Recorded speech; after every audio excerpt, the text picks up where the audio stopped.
Barangay Hinebra Jimmy Malonzo update mga bro, nasa practice na daw at RJ Abarrientos focus sa depensa.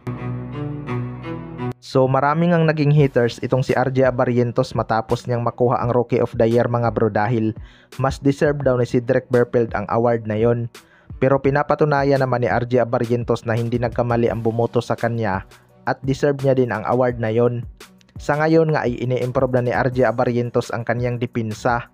Nandyan nga ang kanyang tito na tumutulong sa kanya ma-improve ang kanyang depensa mga bro. Kung scoring lang kasi ang usapan, magaling na nga si RJ Abarrientos dyan. Pero syempre nasa Barangay Hinebra siya, hindi nga pwedeng solohin ang scoring. Kaya bumaba din ang kanyang shot attempt. Liability kasi siya sa depensa mga bro. Nagiging point of attack nga siya minsan ng kalaban. Pero kapag nag-improve ang depensa nito gaya ng kanyang tito noon, siguradong magiging complete package ang kanyang laro. Kaya lang mga bro, marami din kasing guard na malalaki ngayon sa ating liga. Kaya dapat din talaga magpalakas ng katawan tong si RJ Abarrientos para hindi basta-basta na itutulak ng kalaban. Yung Jerome Lastimosa ng Magnolia Hotshots, halos magkapariho lang naman sila ni RJ Abarrientos. Matindi nga lang yung dumipinsa. Kahit si Gio Halalo ng TNT tropang 5G. Kaya walang imposible dito kay RJ Abarrientos kapag na-improve niya ang kanyang depensa. Sa kabilang banda naman mga bro, Jimmy Malonzo update na sa practice na daw ng Barangay Hinebra.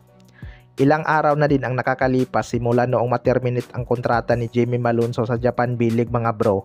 Hindi na nga ulit ito nakakuha ng kontrata sa ibang team doon. Tinitingnan naman ni Kumi ang posibilidad na pwede pang matanggal ang ban kay Jimmy Malonzo dahil ilang games lang naman itong naglaro doon. Marami namang may gusto na bumalik na lang siya sa Barangay Hinebra kung tatanggapin pa siya ni Boss Al Francis Chua.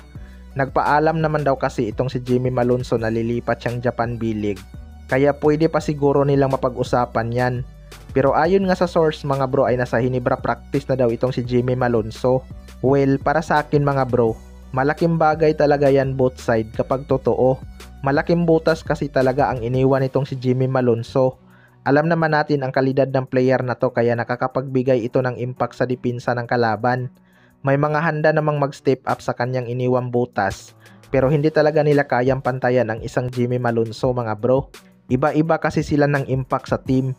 Kilala ngang shot blocker itong si Jimmy Malonzo kaya minsan naiilang pumasok ang kalaban kapag nakita itong si Jimmy Malonzo na nakaabang sa depensa.